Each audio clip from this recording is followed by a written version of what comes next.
ফকির যদি ভিক্ষা চাওয়ার সময় শুধু এই ছোট্ট কথাটা আপনাকে বলে ফেলে একবার, আপনি কখনোই তাকে খালি হাতে ফেরত দিবেন না। যদি ফেরত দেন তাহলে আপনি গুনাহগার হবেন। এমনকি আল্লাহ রাসূল এটাও বলেছেন, যদি কোনো ব্যক্তির কাছে কোনো ফকির বা সাইলকারী কিছু চাওয়ার সময় কথাটা বলে ফেলে, তাহলে ওই ব্যক্তি যদি সাধ্য থাকার পরেও তাকে না দেয়, ফিরিয়ে দেয়, তাহলে আল্লাহ পাক তার উপর লানত করেছে। কি ভয়ানক কথা চিন্তা করেন। আমরা অনেক মানুষ আছি, দেই না তো দেই না, সামর্থ্য আছে তারপরেও দেই না। সামর্থ্য যদি না থাকে তাহলে কোনো সমস্যা নেই, আপনি তাকে ভালো একটি কথা বলে তাকে বিদায় করে দেন। আপনি ভালো একটি কথা বলে তাকে বিদায় করে দেন, কিন্তু আপনি সামর্থ্য থাকার পরেও দিচ্ছেন না, এমনকি তার উপর উল্টা গালিগালাজ করছেন, বিভিন্ন ভাবে তার মনটা খারাপ করে দিচ্ছেন। সে ব্যক্তি যেন আল্লাহ পাকের কাছে বলতে বাধ্য হয়, আল্লাহ আমাকে এমনি বিপদগ্রস্ত বানিয়েছো, গরিব বানিয়েছো, পঙ্গু বানিয়েছো।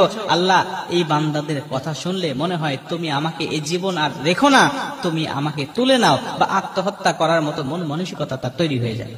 এজন্য কষ্ট দিবেন না তাদেরকে। সে তো এমনি গরিব, সে তো এমনি অভাবী, সে তো এমনি বিপদগ্রস্ত, ক্ষতিগ্রস্ত। আপনি কেন তাকে কষ্ট দিচ্ছেন? আপনার সামর্থ্য নাই, এটা কোনো বিষয় নয়।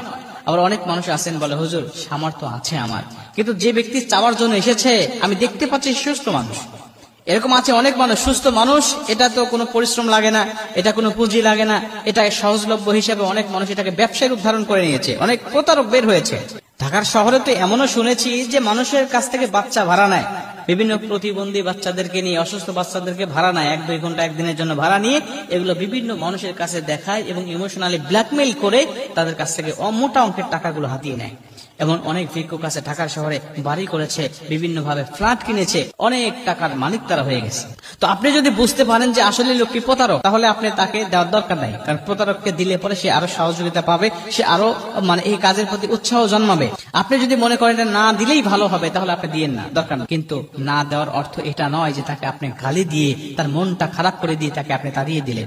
আপনি তাকে এমন ভাবে বোঝান বা এমন একটি কথা বলেন যেন সে ওই পথ থেকে সরে আসার মতো মন মানসিকতা তৈরি করতে পারে। আপনি এমন ভাবে তাকে বোঝান, যদি না বুঝাইতে পারেন দরকার নাই, আপনি তার কাছে ক্ষমা চেয়ে চলে আসেন। কারণ সে আল্লাহর হস্তে আপনার কাছে চাইছে, সে বলছে আপনি আমাকে আল্লাহর হস্তে কিছু দান করেন। ওই যে ছোট্ট কথা বলেছি না, কি কথা, এটা হলো আল্লাহর হস্তে। কোন ব্যক্তি যদি বলে যে আপনি আমাকে আল্লাহর হস্তে দান করেন, আল্লাহর হস্তে মানে হলো এটা যে আপনি আল্লাহকে দান করেন, আল্লাহর রাস্তায় দান করেন। আপনি যেন ওই টাকাটা যদি তাকে দেন, এটা যেন তাকে দিলেন না, এটা আপনি আল্লাহকে যেন দিলেন, এটা আপনি আল্লাহর রাস্তায় দান করলেন, ফি সাবিলিল্লাহ হিসাবে আপনি তাকে দান করলেন, দিয়ে দিলেন। কিন্তু আল্লাহর দোহাই দেওয়ার পরেও যদি আপনি তাকে না দেন, তখন আপনি গুনাহগার হয়ে যাবেন। এজন্য আপনি যথাসম্ভব চেষ্টা করবেন সাধ্য থাকলে কিছু দিয়ে দেওয়ার। আর এই আল্লাহর হস্তে কোনো কিছু চাওয়া আল্লাহ রাসূল